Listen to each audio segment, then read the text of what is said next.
राधे राधे महाराज। महाराज जी, कभी कभी मैं अपनी नौकरी और अपने भविष्य को लेकर असुरक्षित महसूस करता हूँ और ये असुरक्षा मुझे बहुत परेशान करती है। इस चिंतन असुरक्षा को दूर करने के लिए क्या है मैं कि क्या कर जब तक सकता भगवान का भरोसा नहीं होता तो जीव फिर अपनी हैसियत से चिंतन करता है तो उसे परेशानी हो जाती है कि अगर ऐसा हुआ तो फिर क्या होगा, अगर ऐसा हुआ तो क्या हुआ, फिर वो परेशान हो जाता है। तो हमें लगता है कि भगवान का भरोसा कर लो कि अगर ऐसा हुआ तो भगवान कोई नया रास्ता निकाल देंगे। भरोसो दृढ़ इन चरणन के हो। हमें भरोसा भगवान पर है। एक मार्ग बंद होगा तो दूसरा खोल देगा। अच्छा, भगवान का भरोसा नहीं तो विचलित तो हो ही जाओगे फिर, क्योंकि संसार में जैसे आपका नौकरी के द्वारा पूरा परिवार पोषण हो रहा है तो मन में लगा अगर नौकरी छूट गई तो हम चिंतित हो जाते हैं अपने बोझा लेकर के।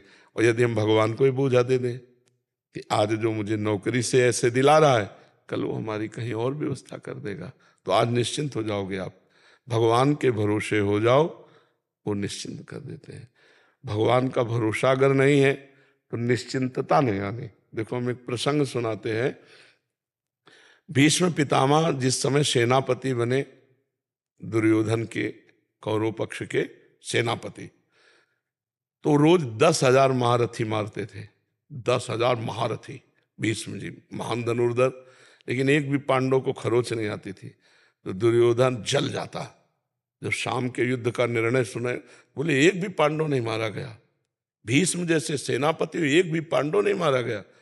तो उनके शिविर में जाकर के रोज इस बात के लिए झगड़ा करता। तो भीष्म जी भाव में आए, तो 5 बाण निकाल के रख दिए और कहा कल मैं यदि जीवित रहा तो 5 पांडवों का वध निश्चित समझो। और उनको पता था कि मैं जीवित ही क्यों रहूंगा, जिनके रक्षा में भगवान है तो मैं समर्थ नहीं रह पाऊंगा कि पांडवों को मार दूं। पर ये रोज रोज कहता तो उन्होंने, अब ये खबर फैल गई पूरे दोनों शिविरों में कि भीष्म ने प्रतिज्ञा की कल 5 पांडवों का वध होगा। इतने में द्रौपदी जी आ गई। बोले प्रभु सुना? बोले हाँ सुना कि 5 पांडवों के वध का उन्होंने 5 बाण निकाल लिए। द्रौपदी जी का अच्छा अपने दासी के कपड़े लाओ। भगवान ने दासी के वस्त्र पहने। द्रौपदी का आगे आगे चलो भीष्म पितामह के शिविर की तरफ, पीछे दासी आगे द्रौपदी।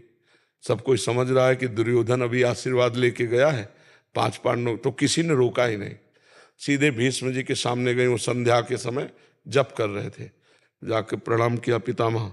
तो उनको भी यही बात समझ में आई कि दुर्योधन की पत्नी आई है। दुर्योधन की पत्नी आई क्योंकि दुर्योधन अभी गया कह करके।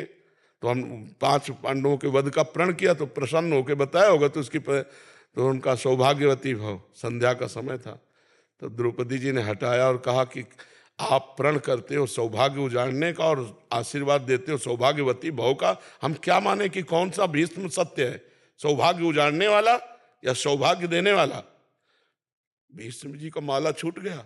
उनका वो कहा जो तुम्हें यहाँ लाया है, क्योंकि इतनी चतुराई से तेरे को यहां तक इस समय पहुंचाना केवल उसी का कार्य है। भीष्म जी खड़े हो गए और देखा तो दरवाजे में दासी बने खड़े थे भगवान।